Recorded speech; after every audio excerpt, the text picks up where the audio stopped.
सोच्छु खोजे तिमी बाध्यतामा पर्यौ कि कसैले तिमीलाई डर धम्की दियो कि तर तिम्रो मौनतामा मैले जवाफ पाउन सकिन। सायद तिम्रो पनि इच्छा यही रहेछ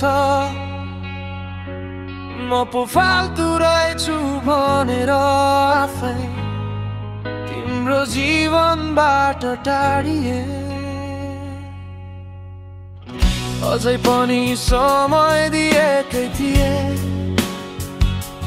तिम्रो हरेक कुरा सुन्न खोजेकै थिए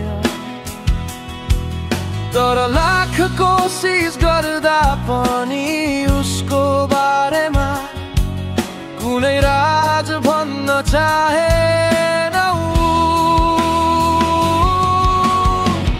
एउटा कुरा सोध्छु ल म तिमीलाई, यदि उसले 10औं वर्षदेखि माया गरेको भए तिमीलाई आजसम्म किन अपनाएन उसले? किन तिम्रो शरीर र पैसासँग मात्रै खेल्यो? यो हक माया होइन, यो त दमन र धम्की हो।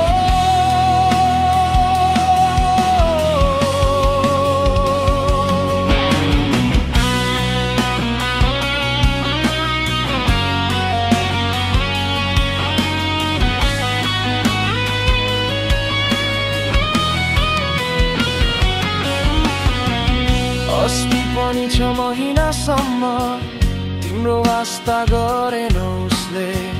जब तिमी मसित बोलेको थाहा पायो उसले, तब आएर हातपात गर्दै हक जतायो। यो हक माया होइन, यो त दमन र धम्की हो। उसित तिम्रो केही राज लुकेको छ, नत्र आफ्नै प्रेमिका श्रीमती हुँदा हुँदै तिमीलाई बिर्सिएको एकाएक किन? 6 महिनापछि फर्केर आयो कुट्न। फेरि पनि सोच्छु अझै उसले तिमीलाई सताइरहेछ कि? फेरि तिमी नर्कमै रोइरहेकी छौ कि?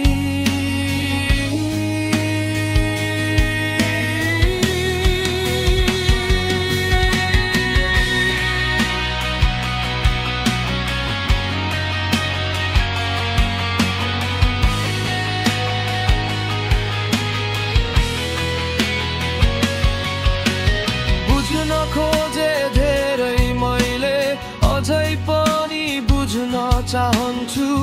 मन खोलेर नलुकाई भन आफ्नो पीडा सारा। तिमीले हुन्छ भने बिर्सगयौ अतीत सारा।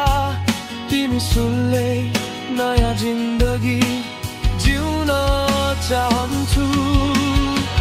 जसरी नि स्वीकार्छु यदि आउँछौ भने,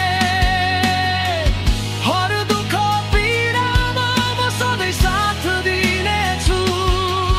मेरो विश्वास र माया लाग्छ भने तिमीलाई आज नभए भोलि अवश्य फर्किआउनेछौ।